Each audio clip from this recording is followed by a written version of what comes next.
ప్రతి పదిలో జన్మల ఉంటా నీ నోటి మాట వింటూ 100 జన్మాలైనా ఉంటా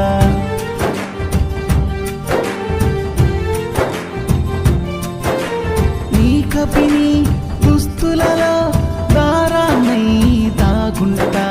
నీ హారతి పల్లెములో కర్పూరా కలికానవుతా పూజకు పుట్టిన పువ్వునై నీ కాలికి కట్టిన మూవనై నీ ముందు వెలిగే ఆ బత్తినై నీ ప్రమిదలో చెరువత్తినై